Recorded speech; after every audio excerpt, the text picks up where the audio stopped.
This brand, we were able to scale every week in terms of ad spend because of the exact setup that I'm about to show you. If we just quickly look at the clicks, we went from 4 clicks to 647, 3,000, 5,000, 7.5, 9,000. After watching this video, you're gonna walk away knowing exactly how to show up for 3 to 5 times more relevant searches, how to capture multiple carousel positions, how to find the right keyword angles using your data, how to structure your titles and descriptions for maximum relevance, how to set up your images, how to set up your reviews, landing pages, and I'm also going to cover the campaign structure so everything works in synergy. I'm also going to show you the mistakes that people do when they try this themselves. My name is Jackson Blackledge and I am the founder of Echelon. What we do is Google Ads for e-commerce brands, and that is it. We're spending $15 to $20 million per month on Google Ads. We don't do Meta, we don't do email SMS, we just do Google Ads for e-commerce brands. Tabs, Hovi, Snow, Crafted, One by Lamborghini, Icon Amsterdam, Sasha 3s, 47 Skin, the list goes on. What this is called is product duplication. There's a lot of debate in the industry, the Google ad industry, the Google ad scene about this strategy. All you need to know is it fucking works. It's compliant. There's ways to do this that aren't compliant, and there's ways to do this that are compliant. Don't buy the bullshit. There's going to be comments under this video, I guarantee it, guys. As long as you do it correctly, in terms with Google's T&Cs, you're fine. Right now, you probably have one product listing per product in your feed, and that listing alone is just trying to rank for fucking everything, and that's not how Google Shopping works. Let's take magnesium supplements, for example. Someone searching magnesium for sleep is dealing with insomnia. Someone searching magnesium for anxiety, they're managing stress. Magnesium for muscle prevention, that's probably most likely an athlete or someone in gym or sports that's trying to avoid muscle cramps, or they're just trying to sleep better at night and get a full rest. Maybe someone searching magnesium for kids. This is just a parent looking for a supplement for their child. So these searches, even though they apply to the same product, the intent across these 4 searches, they're completely different. Different avatar, different persona. They're just completely different buying triggers. But at the end of the day, you only have one product listing, right? So what do most brands do? They try to rank for the most generic fucking search. So for example, magnesium supplement, that's the shit they're sort of ranking for. They're not ranking for these other searches. Magnesium for kids, magnesium for muscle cramps, magnesium for better sleep. You know, they're not ranking for these search terms. They're just ranking for magnesium or magnesium supplement. And when you do this, you're basically opting out for any other potential search based around your product. So you're sort of boxing yourself in and you're boxing the product in, because Google's algorithm prioritizes with straight fucking precision. So when someone searches magnesium for anxiety and your title says premium magnesium supplement for sleep, Google sees a partial keyword match, a moderate relevance signal, and then also obviously it's a lower likelihood of a click. That's how Google views that. I'm not saying you have 0 chance of appearing for those other queries, but your odds obviously drop significantly. And if there's competitors in your space where they're building their feeds specifically for these unique searches and around these terms, they will outrank you. And the thing is, these longer tail intent specific queries, they often have a lower competition, which means the CPCs are going to be very cheap because everyone else does not do this. They don't have the time to do this sort of stuff. They don't want to do it because they're optimizing for these generic high volume words and these high volume searches. These intent specific queries, they have higher purchase intent because you're reaching out to a specific problem when you make these queries. They're further along the buying journey if they have a problem. At the end of the day, they then have a better conversion rate because the message to market is much better and it's well optimized and it's just tighter. So the question is, can you optimize for all of those keywords at once? Can one product show up across every relevant search intent in its category? The answer is a huge yes. And how you do it is with fucking product duplication. In simple terms, product duplication, you are ranking one product multiple times for multiple searches. You're taking up multiple spots in the carousel and you're taking up as much fucking real estate in the Google Shopping ads as you fucking can. Each optimized for a different search query or buyer intent. Each variation gets a title structured around a specific query, a description written to match the audience's language, also a unique item ID, very important, so Google then can distinguish between the different items, and then also a unique landing page URL aligned to that specific intent. With this, you can go as far as using different offers for different queries. Let's think about it. Best magnesium for sleep, bang, sent to a magnesium sleep specific landing page, has a sleep bundle, a unique offer. And then we have another one, magnesium for kids. That same product might be in a different bundle with a different offer, but it's also sent to a different landing page. So you can go as far as different offers, like different product ID, different landing page. It's doable. You're not just copying and pasting your feed. You're making legit changes. And basically what happens is Google treats each of these as a separate listing. And on Google Shopping, feed relevance is the primary factor that determines search eligibility. And at the end of the day, rankings as well. Here's how it works behind the scenes. When someone searches on Google Shopping, Google analyzes the search query for intent signals. Then it scans feed attributes for relevance. relevance. Products with closer keyword matches, they get prioritized. Eligible products, they enter the auction, and then the top performers appear in the carousel. Since you have different feed entries optimized for different queries and different intents, your one product now appears across a full range of different queries and searches in its category. I want to show you a practical example up on Google. I'm going to throw this in Google. Even though it's the same product, you see the listings, Apex Labs, Apex Labs. So they're appearing for several slots on search. So we have lion's mane for brain fog here. Bang! Forest Superfoods, one of our clients, appears. As you can see, Forest Superfoods is showing up right here. That's lion's mane for brain fog. Now, just to show you, let's search another product use case. Lion's mane for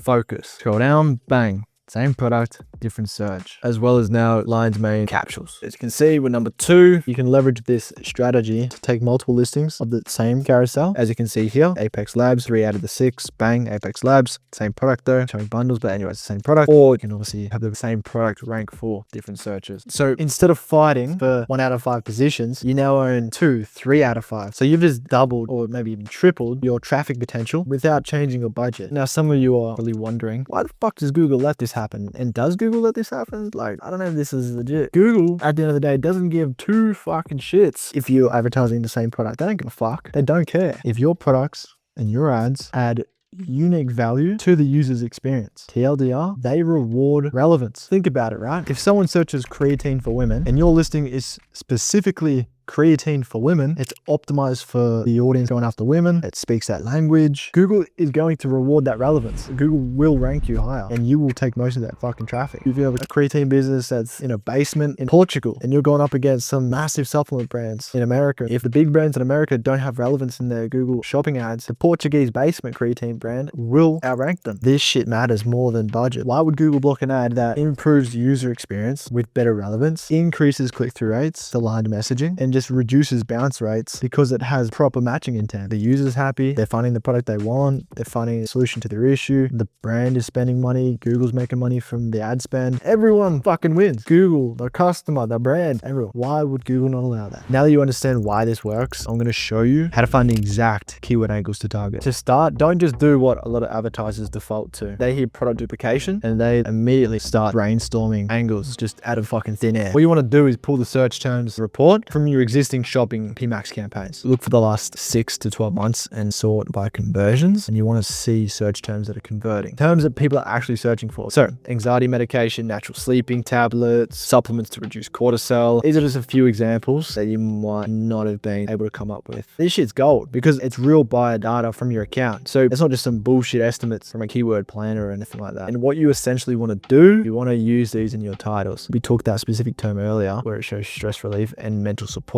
We turn that into its own product, all on its own. Also, a key thing is don't forget to check Google Search Console for organic search data. Because if people are finding your product pages and your product through specific informational queries, just organically, those same queries are also worth testing and also worth targeting with a shopping duplicate. Now, once you've looked at your data, here are a few frameworks to uncover product plus reason why and like a use case. So magnesium for sleep. And then also we could do protein powder for weight loss. Then you have product with a benefit. So product plus benefit, creatine for muscle gain, vitamin C for immunity. So you sort of see where I'm going with this. And we've got product plus demographic. So protein powder for women, magnesium for kids. You can also do product plus occasion. So maybe protein powder for pre-workout, magnesium for bedtime, magnesium for muscle recovery. And then we have product plus concern, creatine without bloating, or protein powder, no artificial sweeteners, or protein powder, grass-fed whey. By the way, that concern angle is something a lot of people forget about, but it's very powerful. By searching with a specific concern, they want to buy something, but they're just double checking what options they have. And if your listing addresses that exact concern and that objection directly, you're going to capture clicks that no generic listing could capture. What I recommend is validating it with these 3 things. Is there enough search volume? Is there enough commercial intent? Meaning, are people actually going to fucking buy this? And are people looking to buy? And is the angle actually credible? Like, can you turn it into a landing page? Is there an audience for that angle? Is there a specific image you can use? Can we spit up a title for it? Can you address that in your ad and ad messaging? Ideally, I would start with like 3 to 4 variations for the first product. But once you've validated that process and you start seeing results, scale aggressively. 5 to 10 variations per top product. You don't want to be capping yourself long term. Now that you know what angles to target, the next step is structuring your titles. This is the golden rule of product duplication, so listen the fuck up. You need to front load your target query. Basically in the first 5 words of the title. Google basically weighs the beginning of the title very heavily, and I would say the most, when it's considering to show your ad or not. Let me show you what this looks like in practice. Okay, so one of our partners sells an ashwagandha, and as we identified earlier, they have several use cases like cortisol for anxiety, sleep, stress, and what you can see is we obviously prioritize that keyword. We're obviously targeting within the first characters, and then we follow up with the main differentiators. So for example, 100% organic whole root,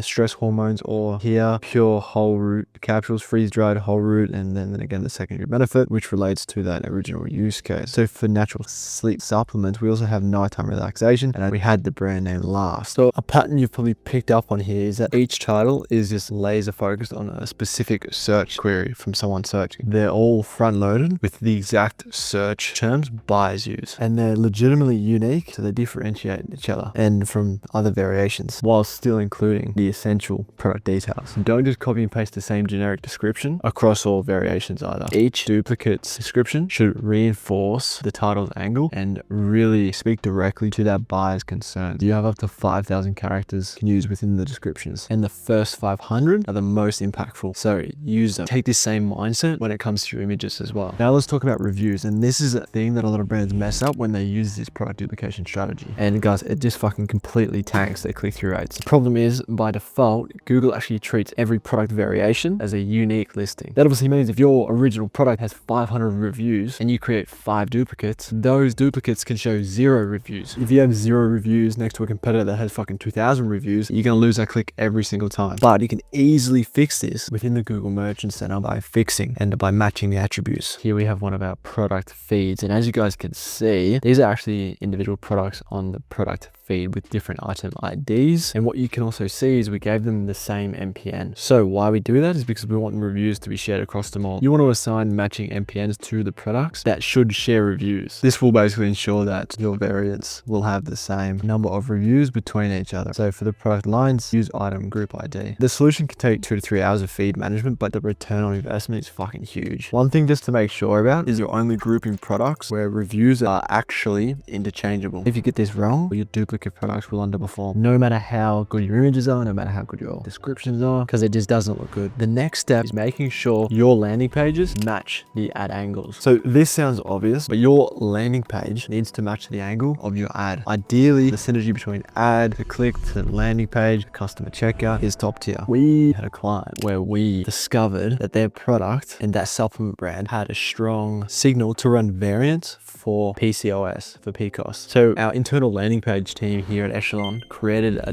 dedicated landing page for PCOS. If someone's searching PCOS, they get sent to this landing page. 95% of women struggle with PCOS, not just you, these weight loss. You can have a look at it. It speaks directly to the audience. So the relevance between ad to landing page is very high. Performance improved versus prior tests using the standard product page. ROAS increased by 28%, CPAs came down by 32%, conversion rate improved by a massive 38%. The product is fundamentally the same, guys, all right? But the page speaks directly to what the specific searches that the person has. Now let's talk campaign structure, because dumping all your duplicates into one campaign is a very fast way to burn money. Your duplicates are optimized for non-branded intent-based searches, aka prospecting traffic, which is new customers for your brand. They should live in your non-branded campaigns. If you dump your duplicates into a branded campaign or into the same campaign as your branded feed, the data is going to get fucking muddy and it's going to be very difficult to see what's working. And also, if your duplicates start picking up branded search traffic inside Performance Max at elevated CPCs, you're just burning money, clicks and conversions that you would have already got anyway if it was just in a branded campaign. When you first add duplicates, you want to put them into your existing non-branded shopping campaign. Google will test all variations and it will rotate which one shows based on search query relevance. Once again, relevance is key here, guys. High relevance variations get more impressions for their target queries. Sometimes the algorithm does pick a favorite and then it won't give impressions to other variations. variations. If that happens, what you want to do is create a separate campaign for underserved variations and dedicate them with an individual budget. And this brings me to my next point. You need to have good feed management practices. When you're running, let's say 5 to 10 duplicates per product across all your SKUs, you're turning 100 products into fucking 500 into 1,000 products. Small errors can just really compound fast. A single misformatted product can send your ad account into suspension. I'm not even kidding. Or a banned GMC or suspended GMC or whatever. Or best case, it might just start a chain of disapprovals in your GMC with your products. Before you push any duplicate feeds live, run through this checklist. Check for any formatting issues. Make sure junk products are excluded, and also make sure there's no repetition of product IDs or GTINs. You can't have that either. Make sure the URLs are going to the right landing pages that you want to set up, and also that there's no redirects. So once that's done, after going live, you want to monitor the merchant center diagnostics daily for the first week. Look for, let's say, item disapprovals. Maybe there's warnings about missing attributes. On top of that, there might be some pending reviews that still need to come through. I urge you to just stay on top of it at least a week. Just if any issues appear, you can just jump on them quickly without it becoming a much bigger problem and these things getting worse and it cascading and so on. Also, a key thing to remember, if you run sales, or let's say you change prices, or you have fast moving inventory, your feeds need to sync multiple times per day. Stale pricing in a duplicate feed can actually trigger disapprovals or just show incorrect pricing. If you're a brand with a more stable catalog, then daily syncs are fine. For anything dynamic, sync 2 to 4 times per day. And obviously schedule the fetch a few hours before your peak traffic period. So once your duplicates are live, you need to really monitor which search queries are working, which search queries are performing, and you need to make data-driven decisions. The key metrics to track by variation is impressions and impression share, click-through rate, conversion rate, and ROAS. Here's your optimization playbook. For winners, scale them, increase bids or budgets, but stick to a maximum 20% budget increase per week. For underperformance, I would say diagnose the problem. If a query angle has, let's say, a low CTR, I would just test new title variations. If, let's say, the conversion rate is low, the issue is usually the landing page alignment. If nothing that you've tried fixes the performance, just fucking kill the variation. Don't let it drag down the rest of your feeds. On top of that, you need to monitor the search terms report for each variation, okay? Just clean up everything irrelevant. This is very important as you scale, because more variations means surface area for wasted spend if left unchecked. Over time, scale this to more SKUs. You might have tested on 1 SKU, 2 SKUs, 3 SKUs. I can test it for 10, 20, all of your products if you want to, and apply that same sort of process. Mine your data, research queries, create variations, optimize titles and images, and then just track performance. Advice to you is just go back through this video, maybe save it, watch it again later, and have a look at your products that you have and have a think, okay, what products have multiple search queries? What products do I sell that different buyer personas look at that have the most untapped search angles? And if you ever want help implementing this for your e-commerce brand, or you simply want us to have a look at your ad account and see where it's at, feel free to grab a time with myself today. I'm more than happy to order your current Google ad account set up for your e-commerce brand. I'll put the link in the description. Obviously, our DMs are always open as well. I'll see you in the next one.